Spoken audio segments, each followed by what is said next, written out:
ముందుగా గౌతమీపుత్ర శాతకర్ణిని తెలుగు గుండెల్లో అంతెత్తున నిలబెట్టిన మూల స్తంభాలు ముగ్గురికి నమస్కారం. నమస్కారం అన్నయ్య.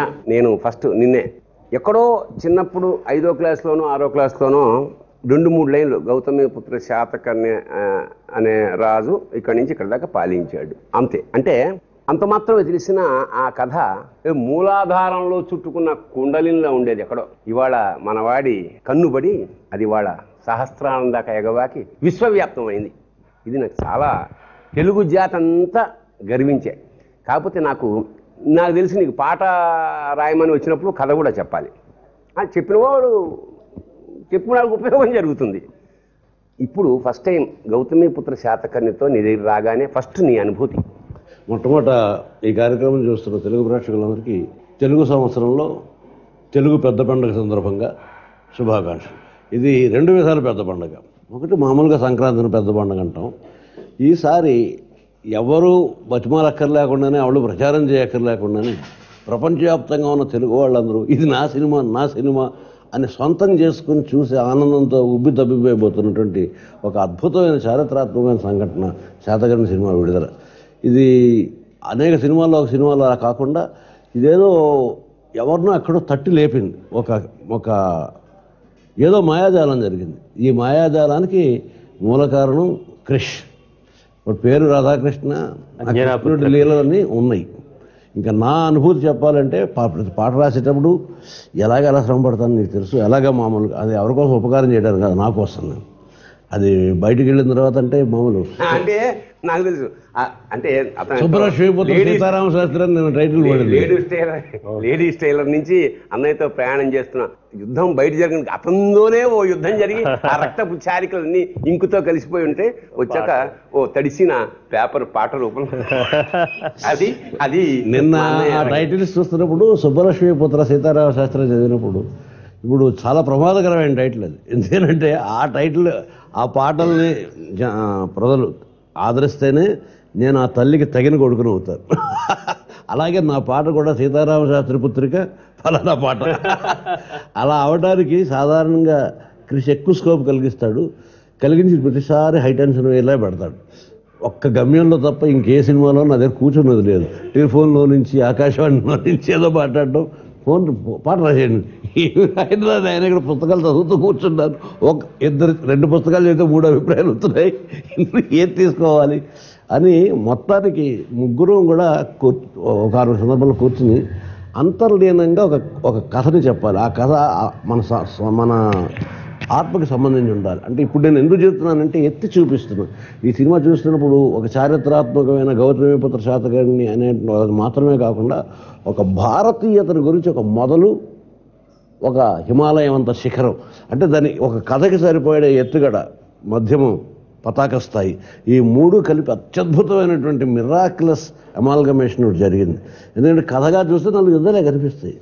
దీన్ని రామారావు కూడా తీయడానికి ప్రయత్నం చేశారు. గౌతమీపుత్ర శాతకర్ణి కథ అంతటినీ తీద్దామని సగమే తీసామనుకున్నారు.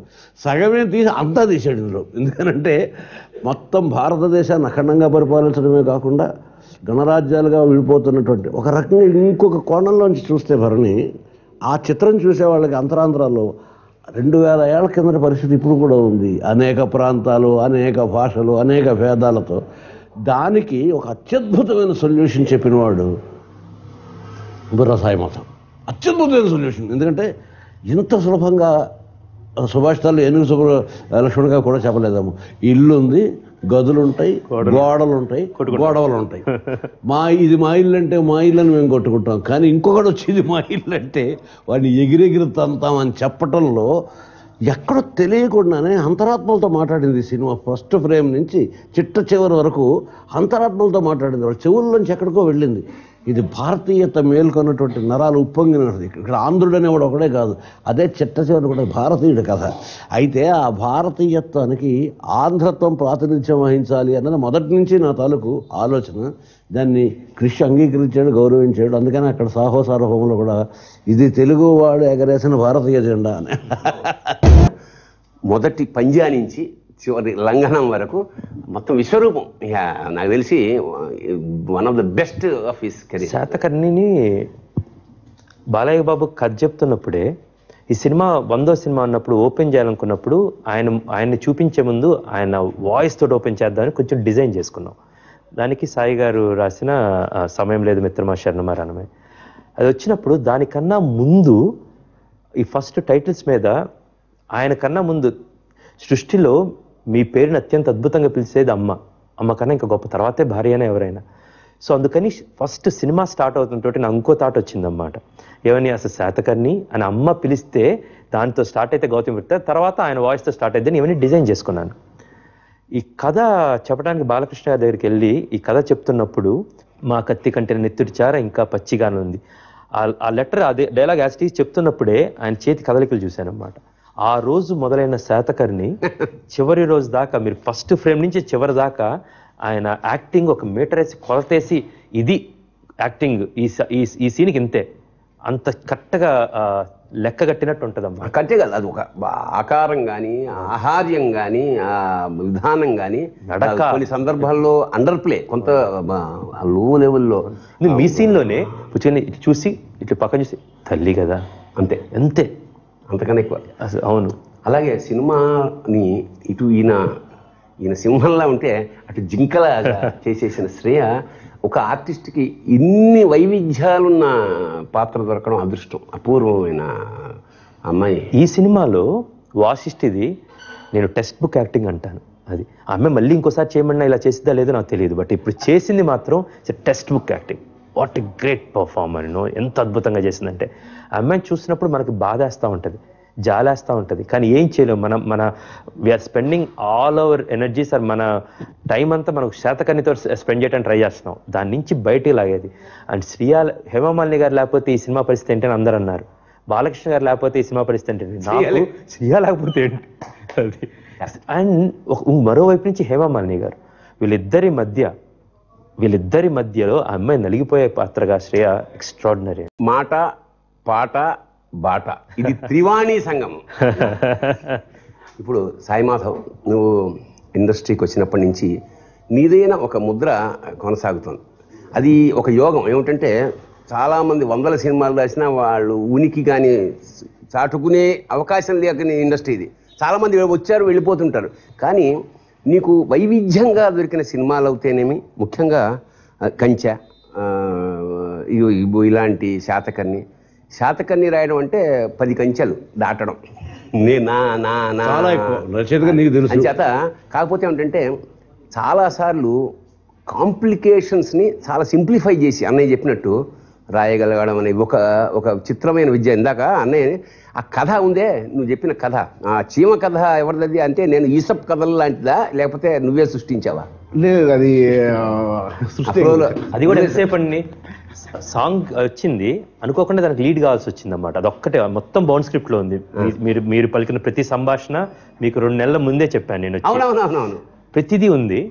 సాంగ్ జరుగుతూ ఉంది, 1 గంట 2 గంటలకి ప్యాకప్ అవుతుంది అర్ధరాత్రి. 1 గంటకి నాకు ఐడియా వచ్చింది ఇక్కడ ఇది ఒక కథ కావాలి అని. అప్పుడు సాయి గారికి ఫోన్ చేసి కథ కావాలండి అని రాత్రి ఇద్దరు లేపితే 15 నిమిషాల్లో ఈ కథ చేసి సీన్ రాసి పంపించాడు. అది ఎంత అందంగా ఉందంటే అంటే సైనికుడు నేను ఎంటర్టైన్మెంట్ కోసం సైనికుల్ని ఉత్సాహపరచడానికి సైన్యాధ్యక్షుడు కానీ రాజు కానీ ఇలాగా ఏదో ఉత్సాహం చేస్తాడు. సాక్షాత్తు రాజు అయితే రాడు, సరే సినిమాటిక్ లిబర్టీ అనండి, నిజంగా ఇతను ఉత్సాహం అనండి.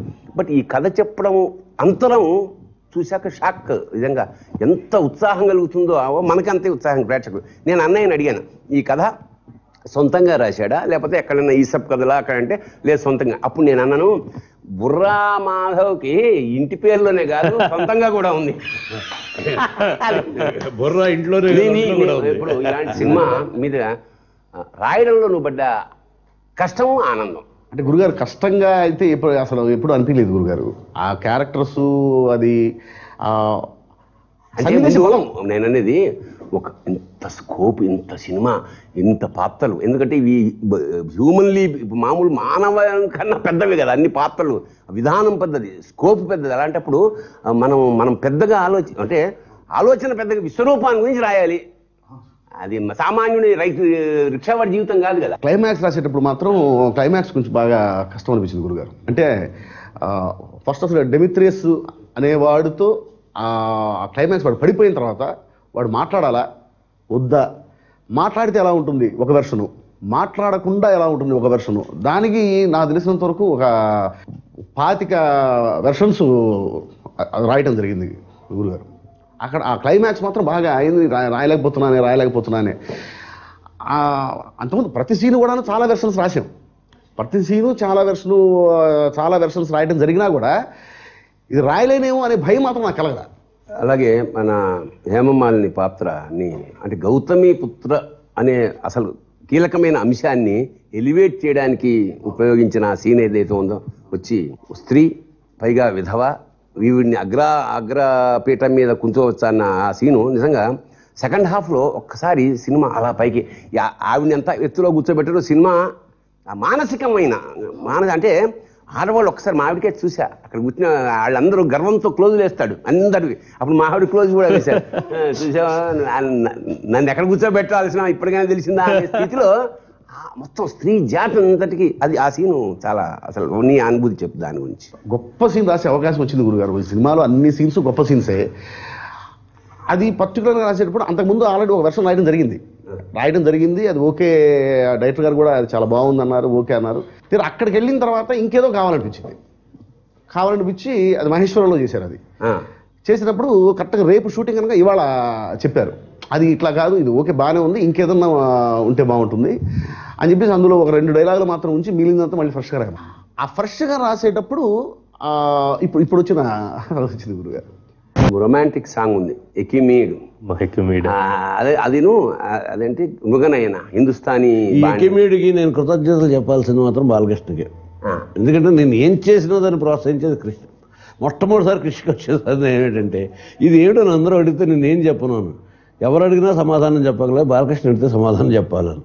బాలకృష్ణ అడగలేదు. ఎందుకంటే ఎకిమీడు అన్నది నిజానికి కొత్తది కాదు. ఇందులో మనం ఎంత ఆనందిస్తున్నాం అని ఈ సందర్భంలో చెప్తున్నాం, అవసరం కాబట్టి దుఃఖపడాలి. గత 5 తరాలుగా మనం తెలుగుని, తెలుగు సంస్కృతిని, తెలుగు భాషని మర్చిపోతున్నాం. ఉదాహరణకి భక్త కన్నప్ప సినిమా వచ్చింది, కృష్ణరాజు గారి సినిమా.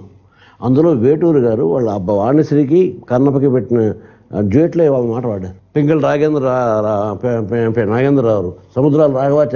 ఇది స్వచ్ఛమైన తెలుగు మాటలు. జానపదాల్లో వచ్చినప్పుడు, పౌరాణికాల్లో వచ్చినప్పుడు కూడా ఇప్పుడు చెప్పు దాని లిటరల్ ఉత్పత్తి అర్థం. ఎకిమీడు అంటే ప్రభువు, రాజు. ఎందుకనంటే ఇప్పుడు వీళ్ళిద్దరూ పైకి వెళ్తారు, అధిరోహించేవాడు, కాదు. ఎకిమీడు, వడయడు, రాజు ఇవన్నీ తెలుగు పదాలు. వడయుడు ప్రభు అని. మామూలుగా అంతఃపురంలో ఆవిడ ఏమిటి పిలుస్తుంది? రాణి వశిష్ఠి ప్రభు స్వామి అంటుంది.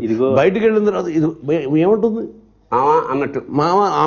ఆ ఎకిమీడు అనేసరికి అది ట్యూన్లో వీళ్ళు అలా కూర్చుంటే చాలా ఆనందించాడు. నాకు తెలుసు బాలయ్య చాలా తెలుసు. ఆయన మనం వెళ్ళగానే మొట్టమొదటి మనతో పలకరించేటప్పుడే సాధారణంగా భద్రం కర్ణేభి శృణయామదేవాహ అని ఉపనిషత్తులో పలకరిస్తున్నాడు ఆయన. అయ్య బాబు ఈయనేంట్రా బాబు, ఇంత చాలా తెలిసిన వ్యక్తేనా. బుర్రా, నువ్వు ఈ సినిమా మొత్తంలో ది బెస్ట్గా నేను సాటిస్ఫాక్షన్ అయ్యాను అన్న సీను అంటే అన్నీ ఉన్నాయనుకో, అన్ని గొప్ప సీన్లే కాదనగా నువ్వు బాగా ఎంజాయ్ చేసింది? ఏనుగు వెనక ఏనుగు అని చెప్పే సీను, అలాగే శాతకర్ణి వాసిష్ఠి వీళ్ళిద్దరూ ఏకాంతంగా గడిపేటువంటి సీన్స్, ఆ సీన్స్ అన్ని కూడా నాకు చాలా. నా కుమారుడు రణరంగం, నా కుమారుడు కూడా ఉన్నాడు. అదే అది ఆయన చెప్తుంది. ఆత్మ శరీరాలతోటి మగవాడికి, మాతృత్వానికి మగతనానికి దేహాత్మలతో